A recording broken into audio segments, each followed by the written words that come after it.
이제 드디어 여기 이제 핫 이슈들이 일어나는데 이걸 이제 드디어 밝힌 전체 과정을 이야기 드리겠습니다.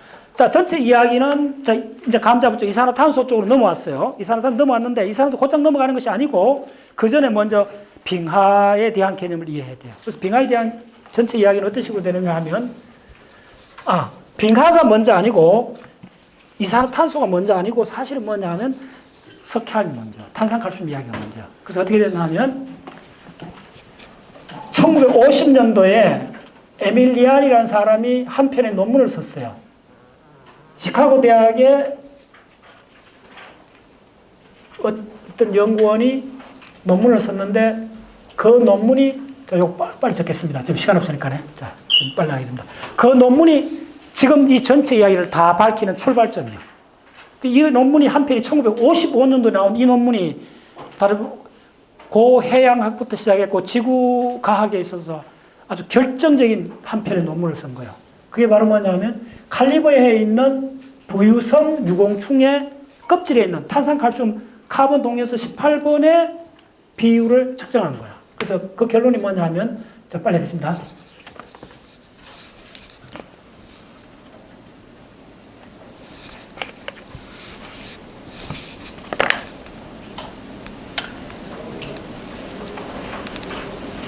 산소 동위원소 18번이 자, 예를 들면 이건 0이라 하고 이 퍼밀입니다. 자, 마이너스 1, 마이너스 2.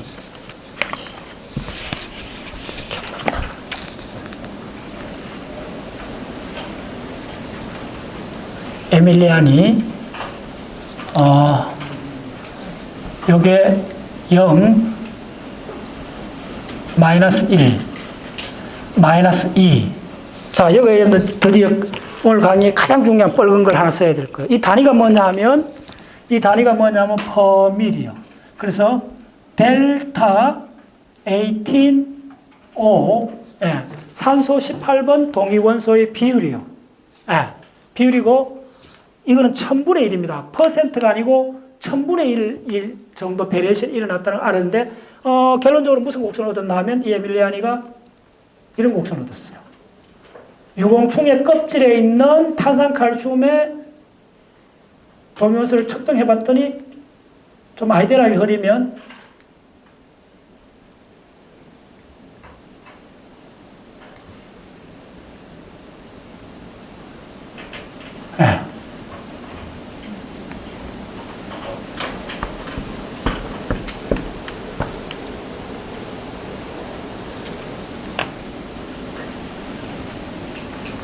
바로 이런 그림을, 이 그림을 얻었어요. 이게 바로 새로운 학문의 시작을 알리는 유명한 도표입니다. 이 그림을 이해하는 것이 자, 이 논문이 언제 나왔냐 하면 1955년 굉장히 오래전이죠. 55년도에 나온 논문인데 이게 뭐냐면 카리브해의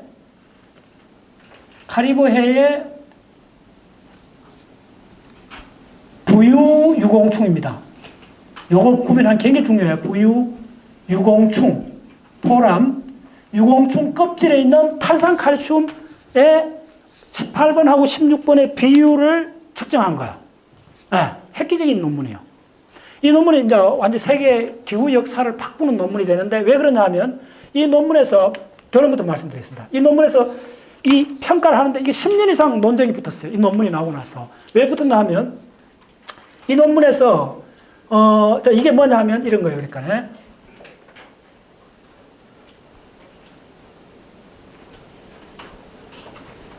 자, 이게 뭐냐면 1, 2, 3, 4, 5, 6, 7 뭐냐면 단위가 메타예요. 이 0메타고 뭐냐면 시출을 했는 그 진흙볼 같은 거잖아. 그 표면부터 해갖고 7m 정도의 그 진흙 속에 있는 탄산칼슘, 그 유공충의 껍질에 있는 걸 분석을 했는데 이런 곡선이 나왔어요. 칼리브해고 그 다음 중요한 부유 바다 가운데 떠 있는 유공충이라는 거예요. 그래서 유공충은 두 가지요. 벤타익, 따라서 벤타익. 바닥에 있는 유공충하고 떠 있는 유공충이에요. 떠 있는 유공충이 많아요. 바닥에 있는 유공충은 굉장히 드물어요. 근데 이제 이거 두 가지 갖고 10년이나 논쟁이 붙었는데 이 논쟁의 핵심 뭐냐면 이 전체가 1.75 퍼밀 떨어졌다는 거예요. 이 1.75 퍼밀의 변동이 있었다는 거예요. 이 변동이 그거예요. 그러니까 델타 18O의 변동폭이, 이 변동폭이, 이 폭이 1.75 퍼밀이에요. 이제 다리가 1000분의 1을 퍼밀이라고 합니다. 퍼밀인데, 이 1.75를 갖고 아주 오랜 논쟁이 붙어요. 심각한 논쟁이 붙어요. 그러면 이 1.75라는 게 온도로 바꾸면 어떠냐 하면 핵심 이야기요. 온도로 바꾸면 이걸 어떻게 해주셔야 되느냐 하면, 자, 이거 굉장히 중요합니다. 온도로 바꾸면 곱하기 4.2를 하면 곧장 섭씨가 나와요. 그럼 이게 뭐냐면 7도씨가 돼요. 네. 그러면, 자, 요걸 말씀드릴게요. 먼저. 요게 올라가면 요거 반대 그냥. 뭐냐 하면 이렇게 돼 있어요. 이게 플러스로 바뀌면 이거는 온도는 내려가요. 지금 이쪽이 이렇게 하는 게 좋아. 이게 떨어지면 온도는 올라가요. 7도 올라가요. 그러니까 1퍼밀이 되면 4.2도 올라가요. 자, 따라서 1퍼밀 4.2도. 방향은 반대. 그렇게 하면 돼요. 그 다음에 머리 아플 필요 없어요. 네. 그거만 계속 따라가면. 그럼 7도, 이게 뭐냐면, 요대로 따지면, 카리브해에, 자, 요 도표를 그냥 해석할 수 있습니다. 이 도표는 뭘 의미하냐면, 멕시코만인 카리브 바다에 그 바다 중간쯤에 있는 그 온도가, 연도는 모르겠어요. 지금. 뭐냐면, 진흙볼을 빼냈는데, 연도는 지금 나중에 알게 됐어요. 나중에 알게 이게 거의, 요 한 칸이 거의 거의 10,000년 이상 해당된다는 걸 알게 된 거예요. 그때 초기는 몰랐어요. 모르는데 분명히 청상으로 되어 있기 때문에 아는데, 자, 이거 미리 하나 계산해 드릴게요. 이거 어떻게 계산하느냐 하면, 보통 1년에 얼마 정도 가루가 쌓이느냐 하면 20마이크로 쌓여요. 20마이크로를 예를 들면 20마이크로 쌓이는데 5천만 년 쌓이면 얼마 되는가 계산해 볼게요. 5천만 년 그다음 10의 7성이잖아요. 7성 2열을 해주면 얼마가 되느냐 하면 정확하게 10의 100에 100 곱하기, 아니, 이게 간단히 계산해 보세요. 이게 바로 1km가 돼요. 마이크로메타 곱하기 10의 6성 100만 해주면 킬로미터로 바뀌어요. 이게 놀랍게도 무슨 말인지 알아요? 먼지가 1년에 20마이크로 쌓이면 5천만 년 쌓이면 1kg가 되어버려요. 그럼 이거 메다도 금방 할 수 있죠? 예. 예. 그래서 결론은 뭐냐면, 자, 이 카리브해의 바다 온도가, 바다 중간의 온도가 어떤 시간을 걸쳐갖고, 6도간, 옛날로 가면 6도간 올라갔다는 그 말이에요. 간단히 이야기하면. 그래서 이제 이거 갖고 이제 논쟁이 붙은 거예요. 올라갔는데, 결론은 이제 학계에서 결론은 한 10년 이상 논쟁 후에 결론은 어떻게 났나 하면, 이렇게 된 거예요. 여기에 1.05 퍼밀은 뭐냐 하면, 빙하에 의한 거고, 그 다음에 0.7 퍼밀은 뭐냐 하면 해수 온도라는 거예요. 바닷물 온도라는 거예요. 그래서 이걸 알면 빙하가 있느냐 없느냐에 따라서 이 해석하는 방식이 달라요. 그래서 여러분들 지구 표청사 보면, 자, 빙하가 언제 생겼어요? 빙하가 이때부터, 자, 빙하가 요서부터 생기잖아. 요서부터 생기잖아. 요 이전에 그 탄산칼슘을 해석할 때는 그냥 곱하기 4를 한 게 바로 바닷물 온도가 돼요. 빙하가 있으면 저걸 나눠줘야 돼요. 그래서 복잡해져요, 계산이. 요 과정이 그 책의 가장 핵심입니다. 예. 근데 어쨌든 이게 정답이라 학계에서 이제 공인이 됐어요. 그러면 해수 온도는 몇 도 바뀌었느냐 하면 2.5도. 바닷물 온도는 2.5도 바뀌었고, 빙하에 의한 포션은 4.5도가 되는 거예요. 그 합치면 7도가 되는 거야. 어쨌든 어떤 식인지 명확히 몰랐지만은 바닷물 온도가, 가운데 있는 바닷물 온도가 7도 정도 바뀔 수가 있다는 걸 인류 최초로 알게 된 거예요. 이건 엄밀한 거잖아. 이 논문이 이제 한 획을 끄면서 고해양학이 이제 발달하기 시작해요. 이거는 뭐냐면 탄산칼슘을 했는데, 그 다음에 나오는 게 이제 뭐냐 하면, 자, 뭐 결론부터 빨리 이야기할게요. 지금 시간 없으니까. 그 다음 어떻게 되느냐 하면,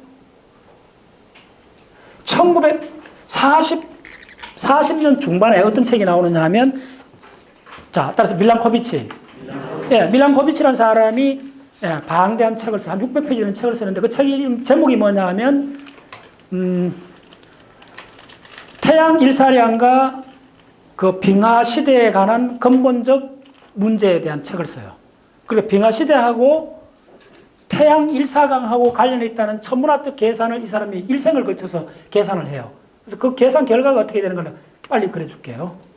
자, 하나도 안 어렵습니다. 이 개념은 안 어려워요. 그리고 이 사람이 천문학적으로 이걸 계산하는 과정은 이렇게 되는 거예요. 자, 요거 내가 잠깐 그렇게 요 개념 좀 빨리 따라오세요. 이 개념부터 먼저 아셔야 돼요. 자, 빙하라는 개념이 1980년대, 1830년대 출발했어요. 그 빙하라는 개념이 생기고 나서 빙하가 왜 왔느냐? 그거를 이제 학자들이 연구하는 과정에서 당연히 이제 천문학자들이 이제 계산하기 시작했어요. 그건 이제 집대성한 사람이 밀란코비치인데 밀란코비치 개념은 아주 간단해요. 밀란코비치를 어떻게 봤느냐 하면 어쨌거나 간단한 거예요. 태양 에너지가 우리가 지구에서 받는 에너지 전부 다니까요. 태양 에너지 계산하면 된다는 거예요. 근데 자, 빙하는 어떻게 오는가의 기본적인 이론은 너무 간단한 게 뭐냐 하면 빙하라는 거는 뭐냐 하면 지난해에 내렸던 눈이 다음에 여름에 안 녹고 좀이라도 남아있으면 그 다음에 다시 눈이 오면 겨울에 눈이 오면 또 안 녹겠죠. 봄이 와도. 그럼 좀 살 거 아니에요. 그래서 결론이 빙하 시대의 데피니션은 밀란코비치를 어떻게 냈느냐 하면 그 북반구의 대륙에 어떤 눈이 내렸는데 그 눈이 여름에 다 안 녹고 좀이라도 남는 조건을 찾으면 된다는 거예요. 그러면 다음에 계속 쌓인다는 거예요. 너무나 명쾌한 개념이죠. 그래서 이 사람 대표 잡았던 게 북위 65도 대륙, 북위 65도 대륙에 지난 60만 년 동안의 일사량을 계산한 거예요. 이거는 완전히 그때 1930년대, 40년대, 50년대 계산기 없었잖아. 전자계산기 없었잖아요. 컴퓨터 없었으니까 손으로 다 계산했던 거예요. 이 사람이. 근데 이 사람이 집어넣었던 천문학 데이터가 있었을 거 아니에요. 그 데이터는 뭐냐 하면 그 데이터가 세 개예요. 누구나 상식으로. 뭐냐면 지구가 있다면 지구 지축기울기를 먼저 집어넣은 거예요. 지축기울기가 바뀝니다. 22도에서 지금 23.5도잖아요. 24.5도로 바뀌어요. 이게 4만 천년 주기로 바뀐다는 게 천문학에 다 알려져 있어요. 그였고. 두 번째는 뭐였나 하면 요게 팽이처럼 세차 운동을 하잖아요. 세차 운동 값을 넣었어요. 주기를 넣었어요. 그 다음에 이었던 게 뭐냐 하면 지구가 태양주를 돌잖아요. 그러면 태양주를 도는 이 궤도 20율이라는 게 있어요. 그 나중에 20율 요 세 가지 데이터를 넣어갖고 지난 60만 년 동안에 북위 65도 여름날 하지 무렵에 65도 대륙의 일사량을 계산할 수 있겠죠. 이론적으로. 이거 할 수는 있는데 엄청 복잡한 계산이에요. 그걸 이걸 위해서 모든 걸 바친 사람이 밀란코비치고 그래서 지금 그쪽에 그 나라 지폐에 세종대왕처럼 지폐에 찍힌 나온 사람이에요.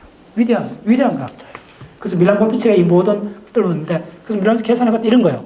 자, 처음에 계산합시다. 빨리. 자, 시간 없으니까. 요거도 내가 굉장히 그 개념만 지금 빨리 설명드리겠습니다. 밀란코비치 처음에 뭐냐면 프리세션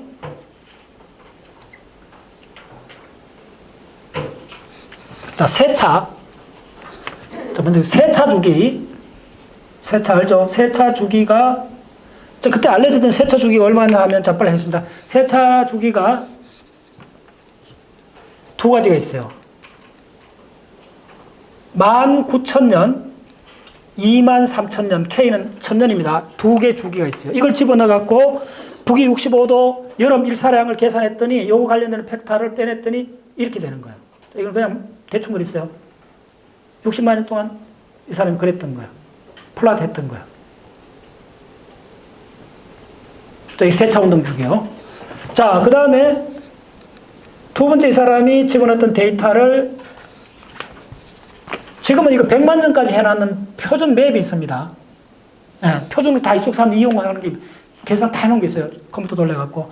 두 번째 했던 게 뭐냐 하면 오블레키, 지축 기울기. 자, 지축 기울기는 지구의 지축 기울기는 상식 알아놓으세요. 굉장히 중요합니다. 이게 22도에서 자, 이거 뭐 또 이쪽 가시면 사람들 많지. 후청 계곡 어쩌고 하는 사람들 있죠. 잘 들으세요. 이거 그냥 나옵니다. 우리는 계산하는 거고. 거기서는 뭐 후천 개벽이 열렸든지 그게 지금 22도에서 24.5도로 이게 주기적으로 바뀝니다. 후천 개벽까지 논하지 않아도 야든 우리 지금 다 알고 있어요. 이렇게 바뀌는데 요걸 집어넣어 갖고 북위 65도의 일사량을 계산했더니 어떤 그래프가 나왔냐면 대략 이렇게 깔쭉깔쭉한 그래프가 나왔어요.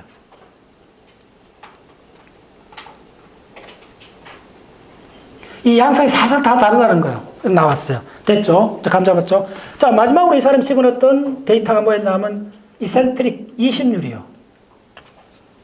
요게 이제 뒤에 논란이 굉장히 많습니다. 근데 이게 또 궁극적으로 다 이게 어느 정도 해명이 돼요. 그래서 이게 지구 20률, 타운 운동의 20률. 20률 하는데, 자, 요거는 주기가 얼마냐면 20률 주기가 이게 10만 년이요. 여기 몇 개 주기가 있습니다. 너무 복잡하게 할 필요는 없고. 지초기울기 주기는 가장 중요해요. 4만 천년이에요. 이거 암기하셔야 돼요. 이거 미라클 이런 거. 그래서 20류를 집어넣어갖고 그래프 때 20류의 양상이 조금 달라요. 이렇게 그냥 부드러운 곡선으로 나와요.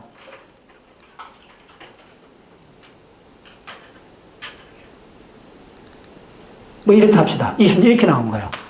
자, 이거는 우리가 근데 이걸 다, 이 세 가지를 다 합쳐야 되잖아요?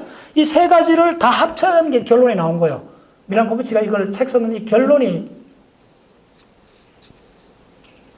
북위 65도의 하지 무렵을 중심으로 해갖고 여름에 태양 일사량을 계산할 수 있어요. 계산을 다 했더니 어떤 그래프가 나왔나 하면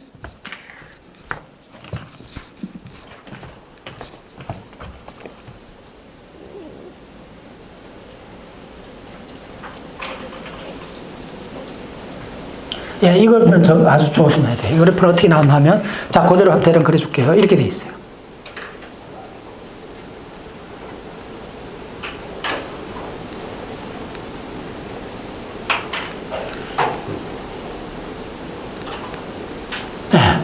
자, 요게 60만 년이라는 건 굉장히 중요합니다. 지금 100만 년까지 기본 지금 컴퓨터 돌레가 나온 게 있어요. 근데 이게 1940년도, 50년대 이런 연구를 했다는 거예요, 이 사람이. 했는데 1940년대에 이 책을 냈어요. 냈는데 자, 이게 뭐냐 하면 일사량이 이쪽이 뭐 예를 들면 이쪽이 많다고 이쪽이 일사량이 많고 이쪽이 마이너스를 합시다. 그러면 이 사람은 간단한 상식적인 해석을 내렸어요. 일사량이 적은 부분을 봤더니 요렇게 할 수 있죠. 요렇게 표시해 봤어요. 일사량이 점점 적어지는 포인트가 있다는 거예요. 여름에. 바로 요거요. 요 포인트요. 지금 조금, 요 포인트를 이제 찾아냈는데, 이거 아예 단위를 안 적는 게 좋아요. 너무 그렇게 그림이 넣으시기, 개념이 가장 좋잖아요. 이게 이제 이 사람이 보고 깜짝 놀랐던 거예요. 일사량이 미니멈 되는 포인트가 주기적으로 나타난다는 거예요. 이 최종 결론이에요. 근데 그 주기가 얼마냐 봤더니 10만 년이라는 거예요. 이게 지난 100년 사이에 지질학이 밝힌, 기후학이 밝힌 가장 위대한 사건이에요. 그리고 이 주기를 많은 지질학적 현상에서 따라가고 있다는 걸 이제 그 후 4, 50년 동안 다 밝혀내는 거예요. 이 주기가 바로 10만 년이에요. 10만 년, 극소치가 나온다는 거예요. 뭐냐 하면 일사량이 줄어드는 포인트가, 미니멈 포인트가 주기적으로 나타난다는 게 바로, 이게 북위 65도니까 일사량이 줄어들면 그 여름이 시원한 여름이 되잖아. 자, 우리가 몽골 아라한가이 산맥을 넘어봤잖아. 우리 이제 리얼하게 할 거야. 아라하이 생각되면, 우리 했죠. 아라하이 내려갔더니, 우리 원주민 만나가 얘기했잖아. 뭐라 그랬어, 그 사람이. 한 50대 아저씨가, 우리 그날 눈 오는 거 봤어요? 네. 봤잖아. 우리 그날 눈 왔는데, 그때 몇월 며칠쯤 됐어요. 8월 한 20일쯤 됐잖아. 한여름에 눈 오는 거 봤잖아요. 몽골 아라한가이 산맥 넘었을 때. 근데 그 사람 이야기 뭐냐 하면, 여기 눈이 언제 다 녹는다 그랬어요. 5월달쯤 돼야 다 녹는다 그랬잖아요, 그게. 그러면 좀 더 추운 기후가 되면, 여름에도 눈이 남아있을 수 있죠. 여름에도 8월달에도 눈이 남아있다면, 다음에 계속 쌓이는 거예요. 그러면, 일사량이 줄어들면 눈이 남아있겠죠. 바로 이게 정확 빙하기예요.